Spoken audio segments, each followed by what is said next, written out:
Halo teman-teman semuanya, apa kabar? Oke, kita bertemu kembali di kuliah spiritual dan kita akan melanjutkan pembahasan kita tentang luka batin karena uang. Oke, luka batin karena uang. Oke, kalau yang pertama kita sudah membahas tentang uang adalah kekuasaan, power. Yang kedua kita membahas tentang uang adalah benda. Dan di video kali ini kita langsung akan membahas 3 sekaligus karena kalau videonya terlalu panjang agak kurang efisien juga. Oke, jadi kali ini di video ini langsung kita bahas 3-tiganya sekaligus. Asik? Oke, kita langsung yang ketiga yaitu luka batin karena menganggap uang adalah kebebasan. Uang adalah freedom, ya, kebebasan. Nah, saya akan sedikit bercerita tentang salah seorang dari teman saya. Sebut saja si A namanya, ya. Nah, si A ini adalah anak keluarga yang biasa-biasa aja. Dibilang kekurangan sih enggak, tapi biasa-biasa aja. Dan si A ini seringkali mengalami suatu kekecewaan kepada orang tuanya karena setiap kali ingin sesuatu selalu orang tuanya bilang bahwa nggak bisa, mama nggak ada uang, papa nggak ada uang. Ya, jadi bahkan ketika dia lagi pergi mau diajak temannya tamasya, misalkan keluar kota, itu nggak diizinin sama mamanya. Kenapa? Karena menurut si A ini, karena alasannya adalah mamanya nggak bisa kasih uang saku. Kamu boleh pergi, silakan pergi, tapi mama nggak kasih kamu uang, papa nggak kasih kamu uang. Sehingga bagi si A, nilai dari uang adalah kebebasan. Oh, jadi setiap dulu waktu anak kecil kan, kalau misalkan dilarang sama orang tuanya, dia kepengen pergi misalnya sama temennya gitu misalkan. Nah, ketika dia minta izin sama orang tua, dan orang tua tidak mengizinkan, maka dia akan bertanya, apa alasannya? Kenapa saya nggak boleh? Dan setiap kali ditanya, alasannya hampir selalu sama. Entah itu benar atau tidak, ya mungkin alasannya berbeda-beda, tapi yang ditangkap oleh si A, ya adalah tentang uang. Ya, alasannya kenapa? Karena si orang tuanya ini nggak bisa memberikan uang saku, ya, sehingga alasan itu yang diterima oleh dia. Sehingga di dalam pikirannya dia berpikir bahwa uang adalah kebebasan. Sehingga ketika si A ini mempunyai kerja part time, ya, jadi waktu dia SMP, SMA, dia punya kerja part time, ya kerja part time. Kadang-kadang dia ngelesin, kadang-kadang dia apa, pokoknya dia part time lah. Ya kadang-kadang dia bantu saudaranya, atau kadang-kadang pas lagi Chinese New Year dan segala macam dia dapat uang, ya jadi dia dapat sejumlah uang, ya.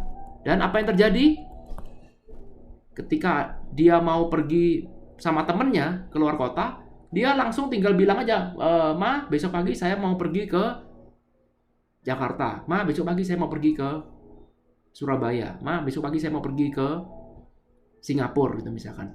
Dan itu hanyalah sebuah kalimat informasi. Dan ketika mamanya melarang, dia juga nggak peduli. Kenapa? Karena kamu nggak punya hak untuk melarang saya, karena saya nggak perintah uang pada dirimu. Ya, perhatikan. Ada yang pernah mengalami seperti ini? Ya. Sehingga bagi dia, uang itu ada kebebasan. Sehingga kalau misalkan saya sudah punya uang, berarti saya boleh melakukan apapun yang saya mau. Tanpa ada yang boleh melarang saya, termasuk orang tua saya sendiri.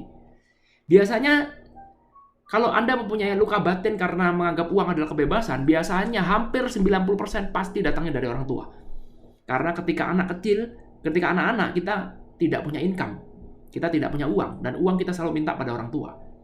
Ya, biasanya orang tua tidak melulu berkaitan dengan mengkaitkan alasan tidak boleh pergi atau tidak boleh kita melakukan sesuatu. Tidak selalu melulu dikaitkan dengan uang, tapi biasanya orang tua pun juga kadang-kadang lengah, bingung mau mencari alasan. Kenapa bingung? Apa alasan yang paling pas? Sehingga kadang-kadang keluarlah ucapan bahwa nggak boleh karena papa atau mama nggak bisa kasih kamu uang. Karena kita lagi nggak punya uang. Sehingga si anak ini kesel dengan orang tuanya karena uang. Tidak mengizinkan, kenapa? Karena nggak punya uang. Nggak bisa kasih uang saku. Ya, sehingga nanti ketika si anaknya sudah punya uang biarpun itu sedikit, maka dia langsung berangkat. Kadang-kadang dia izin orang tua, kadang-kadang nggak izin orang tua. Tapi izin pun itu hanya sebatas kalimat berita. Saya besok mau ke Surabaya, that's it. Saya nggak pernah tanya, Pa, Ma, apakah besok saya boleh ke Surabaya? Enggak. Apa perlunya? Karena saya nggak minta uang sama kamu. Saya nggak minta uang sama papa, saya nggak minta uang sama mama. Ada yang pernah mengalami seperti itu? Ya.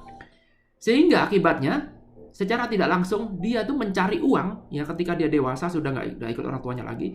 Dia akan mencari uang dan program ini akan selalu ada di dalam pikirannya. Always. Ya, inilah yang menjadi dasar dia kenapa saya harus punya uang. Karena saya mau mencari kebebasan. Kebebasan. Freedom. Ya, orang-orang seperti inilah yang biasanya, bukan dia mau mengumpulkan uang demi kesenangannya dia. Demi kesenangannya. Dan biasanya orang-orang seperti itu adalah orang-orang yang, yang menilai authority identik dengan uang. Jadi artinya kalau kamu nggak punya uang, jangan mengatur kebebasan saya. Nanti figur orang tua itu akan berganti dengan pasangan. Ya, jadi ketika pasangannya nggak punya duit, ya sudah, jangan ngatur-ngatur saya. Misalkan dia perempuan ya. Ya perempuan, dia punya suaminya kaya, tiba-tiba suaminya jadi miskin. Atau suaminya lagi bangkrut, atau suaminya lagi punya kesulitan uang. Maka dia bilang, oke, mulai sekarang kamu jangan ngatur-ngatur saya. Saya mau keluar malam kayak, mau ke diskotik kayak, mau kemana, kamu jangan ngatur-ngatur saya. Kenapa? Karena yang boleh mengatur saya adalah orang yang punya duit. Nggak punya duit, jangan coba-coba atur saya. Ya, sisi negatifnya adalah ketika Anda punya duit, ya, maka kebebasan Anda itu bisa tersalurkan. Mungkin Anda kepengen pergi ke luar negeri, wah nabung, kerja keras setengah mati, sekali keluarkan duit, boom, langsung habisin semua. Tapi puas. Ya, ada kebebasan. Saya bebas mau kemanapun. Mau tinggal di Thailand 2 minggu, 3 minggu. Wow. Ya, tetapi sekarang bagaimana ketika uangnya lagi seret? Ketika tidak ada rezeki, maka apa terjadi? Anda akan merasa terkurung. Anda akan merasa bahwa tidak punya kebebasan. Anda akan merasa tidak punya value. Siapa yang mengurung itu? Diri Anda sendiri. Nggak ada orang yang mengurung kecuali diri Anda sendiri. Ya, karena sejatinya yang kita sebut sebagai freedom itu seharusnya berasal dari mana? Kebebasan sejati itu sebenarnya berasal dari dalam, bukan dari luar. Ya, sama polanya, kurang lebih sama adalah kenapa ini menjadi satu luka batin? Karena Anda menentukan sebuah value freedom berdasarkan benda yang ada di luar, yaitu uang. Oke, bisa dipahami ya? Jadi freedom. Lanjut aja. Yang nomor 1, 2, 3, 4. Yang nomor 4 sekarang, yang di sini nomor 4, yaitu tentang love and attention. Wow. Oke. Nah, love and attention ini biasanya nggak selalu didapatkan kita dari Ini juga sebenarnya sama juga sih. Sumbernya adalah ketika kita masih kecil. Nah, karena kita berpikir bahwa kita akan mendapatkan love, cinta dan perhatian dari orang tua kalau kita punya prestasi. Ini juga mungkin salah satu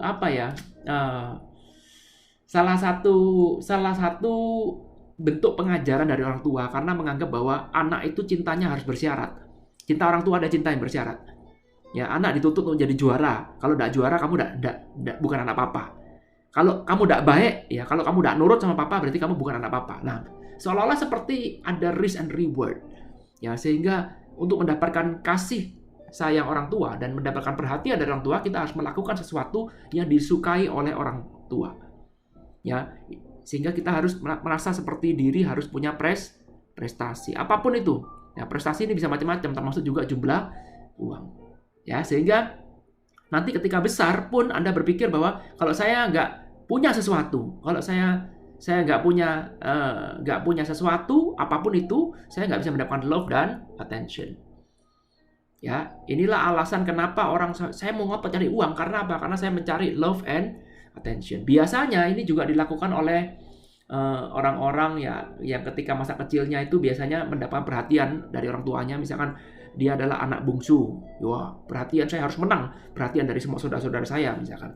Nah, dia benar-benar mempertaruhkan apapun demi love and attention. Demikian pula dengan ketika nanti misalkan dia sudah punya pasangan, maka dia akan memberikan love and attention, ya seolah-olah seperti Kalau saya punya banyak uang, berarti saya bisa mendapatkan banyak love, bisa memberikan banyak love, ya, bisa mendapatkan banyak atensi. Biasanya kemudian berpikir bahwa, wah, kalau saya ini biasanya nyangkut sama namanya gengsi dong, ya. Masa mobil saya jelek, gengsi dong. Masa saya tidur di hotel jelek-jelek. Saya nggak mau. Kenapa? Supaya saya mendapatkan perhatian. Saya nggak mau jadi orang yang biasa-biasa saja. Gengsi dong. Nah, tujuannya apa sih sebenarnya? Mencari perhatian sama mencari love. Betul? Nah, kalau Anda sekarang mencari uang ini terus, ini ada luka batin di dalam diri Anda bahwa uang itu identik dengan prestasi yang bisa membawa kita menuju love and attention, ya, maka akibatnya apa? Akibatnya ini juga akan menjadikan luka batin dalam diri Anda. Ketika apa? Ketika Anda lagi nggak punya uang. Bagaimana ketika Anda lagi tidak punya uang? Maka mendadak Anda akan menjadi orang yang putar balik. Ya, Anda akan menjadi orang yang hina, betul? Karena Anda nggak punya uang. Kenapa? Karena bagi Anda, dari pikiran Anda bahwa kalau saya punya uang, berarti saya berhak untuk mendapatkan love and attention. Begitu saya nggak punya uang, maka saya mendadak jadi hina, nggak pantas dicintai, nggak master dia mendapatkan perhatian. Nah, ini yang biasanya dialami oleh para suami yang terlalu superior. Ya, perhatikan, suami yang terlalu superior biasanya itu juga punya basic ini dalam hidupnya ketika dia masih kecil, ya, atau entah dari kapanpun dia dapat prinsipnya. Saya punya uang adalah untuk bertaruh tentang love and attention, sehingga ketika pacar saya kasih kebahagiaan. Kenapa? Karena saya punya uang. Saya mau tunjukkan sehingga pacar saya mencintai saya karena saya punya uang. Nah, suatu saat menikah pun juga sama, istrinya nggak boleh bekerja. Istrinya harus hidup enak. Istrinya cuma di rumah potong kuku, santai-santai misalkan seperti itu. Sama nyalon-nyalon. Itu bukti love and attention saya. Kenapa kok begitu? Karena uang saya banyak. Dan istrinya senang. Saya menyenangkan istri dengan uang saya. Nah, kemudian apa yang terjadi ketika terjadi krisis? Maka mendadak suami yang tadinya begitu powerful, ya, begitu semangat, gengsinya tinggi, begitu ego, tiba-tiba putar balik menjadi hina, betul? Ya, tiba-tiba dia mengurung diri dalam kamar, dia takut bertemu dengan istri. Padahal istrinya belum tentu cuma cinta suaminya karena punya duit aja. Ya, kalau memang uang nggak ada, sudah nggak apa-apa. Tapi bagi orang ini, uang itu identik dengan love and attention. Ya, hati-hati. Orang yang menukar uang itu dengan value love and attention ini rawan untuk melakukan bunuh diri. Perhatikan ya. Kenapa? Karena ini sisi negatifnya adalah dia putar balik dan dia menganggap bahwa diri ini hina atau tidak pantas hidup lagi karena sudah nggak punya uang. Ya, jadi kalau nggak punya uang berarti nggak bisa dapat love, nggak bisa dapat attention, maka hidup nggak ada guna. Kemudian orang berpikir, oke, kalau gitu saya bunuh diri. Kalau gitu saya bercerai aja. Ya, saya sudah bukan suami kamu lagi karena saya nggak pantas jadi suami kamu. Saya sudah bangkrut dan selesai. Berarti cintanya dia hanya sebatas kalau punya uang. Kalau nggak punya uang sudah selesai. Kelihatannya lucu, kelihatannya simple, tapi ini masalah yang sangat-sangat kompleks. Cuma kalau Anda mau cari ujungnya di sini. Karena apa? Karena ada kekecewaan tentang uang yang berkaitan dengan love and attention. Oke, padahal sebenarnya, sederhananya adalah, kembali lagi, love and attention itu didapatnya dari mana? Dari dalam. Anda punya uang kayak, nggak punya uang kayak, itu sebenarnya tidak pengaruh terhadap Anda punya love atau terhadap punya attention. Contoh sederhana adalah, coba Anda perhatikan bayi. Perhatikan bayi. Semua bayi lucu. Semua bayi, wah lucu ya. Dapat attention, dapat love. Meskipun bayi nggak punya duit. Bayinya orang miskin maupun bayinya orang kaya, tetap sama lucunya. Nggak mengurangi derajat kelucuannya. Nggak mengurangi derajat kepolosannya. Dan tidak mengurangi derajat untuk dicintai maupun menerima perhatian. Paham ya maksudnya? Oke? Nah, ini harus diselesaikan. Ya, kalau Anda punya yang ini, punya yang berkaitan dengan love and attention, bahwa kalau punya uang berarti saya layak dicintai, kalau saya nggak punya uang berarti saya nggak layak dicintai. Wow, hati-hati. Anda harus benar-benar cek dan recheck. Karena kita hidup ini perlu love dan attention. Ini adalah kebutuhan dasar kita. Kebutuhan emosional kita. Oke? Lanjut. Yang kelima, supaya kita tidak buang waktu. Oke? Express love and affection. Sama juga. Kali ini adalah untuk menunjukkan rasa cintanya kepada siapapun itu. Ya, sama juga mirip seperti nomor 4. Kali ini dia juga sama express love, ya, menunjukkan love saya. Hampir mirip. Biasanya kalau yang nomor 5 ini biasanya dimiliki oleh orang tua. Ya, orang tua nih biasanya seperti ini, atau sama juga suami atau istri yang mengidentikan love dengan affection, ya. Jadi orang tua misalkan biasa memanjakan anak, ya. Suatu saat bisnisnya bangkrut, maka apa yang terjadi? Habislah sudah. Berarti kalau saya bangkrut, berarti saya apalagi yang bisa saya kasih ke anak saya? Apalagi yang bisa saya sharingkan tentang love dan affection? Nggak ada.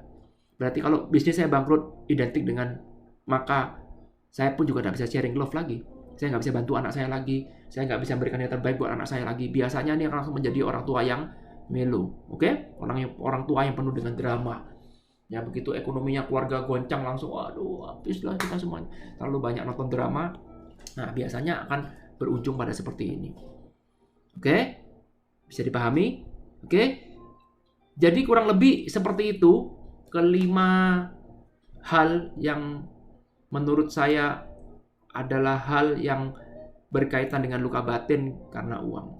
Sekali lagi, pada prinsipnya uang itu adalah netral. Betul? Jadi uang itu sebenarnya netral. Uang itu nggak punya nilai apapun. Netral aja. Anda nggak bisa bilang uang ini baik atau jahat. Nggak bisa. Uang netral. Kita sendirilah yang memberikan value tentang uang itu. Nah, celakanya sekarang value itu akan menjadi program di dalam otak kita. Ya, sehingga ada dua macam program, satu program yang menghambat, satu lagi program yang mendukung. Ya, nggak selalu uang yang kelima faktor ini menghambat Anda mencari uang, nggak selalu. Tetapi kalau menurut kalau Anda ingin benar-benar bahagia, maka sebaiknya Anda mengembalikan fungsi uang itu ke dalam fungsinya yang asli, yaitu dia itu ada netral. Dia hanyalah alat tukar yang netral. Uang itu nggak membuat Anda jadi power apa enggak. Uang itu benda itu nggak menentukan kebahagiaan Anda. Jadi intinya adalah kebahagiaan itu adanya di dalam, bukan di luar. Dengan adanya kelima faktor ini membuat Anda berpikir bahwa inilah faktor penentu kebahagiaan saya. Dan kalau saya sudah nggak bisa memenuhi itu, maka saya layak untuk tidak berbahagia. Paham maksudnya ya? Jadi cobalah sekarang kita sama-sama mengkoreksi diri ketika Anda punya money problem. Ya, kita akan mengkoreksi diri, kenapa saya bisa punya seperti ini? Dengan cara apa motivasi Anda cari uang? Kita akan cari masuk lebih dalam lagi. Oh, seperti ini. Oh, seperti ini. Ya, sampai kemudian Anda akan bertemu dengan mungkin salah 1, salah 2, salah 3, salah 4 dari 5 ini. Dan Anda akan tahu, oh, disinilah kenapa saya kok nggak bahagia. Barulah ketika Anda tahu, barulah Anda fokus untuk bagaimana dealing, bagaimana berdamai dengan keadaan itu. Sehingga ketika Anda itu berdamai, maka sekarang uang akan menjadi lebih mudah datang dalam hidup Anda karena Anda sudah menetralkan itu. Karena Anda sudah mengubah value-nya. Bukan berarti Anda nggak butuh uang, bukan berarti Anda dibakar uang itu, enggak. Tapi mengubah value-nya tentang uang. Dan ketika value uang itu berubah, maka aliran uang pun juga akan berubah. Ya, itu kurang lebih salah satu idenya yang saya pelajari dari Ken Honda. Bagus banget. Semoga 3 video seri ini bisa benar-benar bermanfaat bagi Anda. Oke, sharingkan pengalaman Anda, sharingkan pendapat Anda. Sekali lagi, ini semua cuman pendapat saya pribadi, bisa salah juga. Nggak mesti Anda harus setuju semuanya. Kita sama-sama belajar, oke? Dan semoga ini bisa memberikan manfaat. Jangan lupa dicatat kalau memang video ini bermanfaat. Oke? Thank you sudah menonton video ini. Sampai ketemu di video selanjutnya. Thank you. I love you. Bye.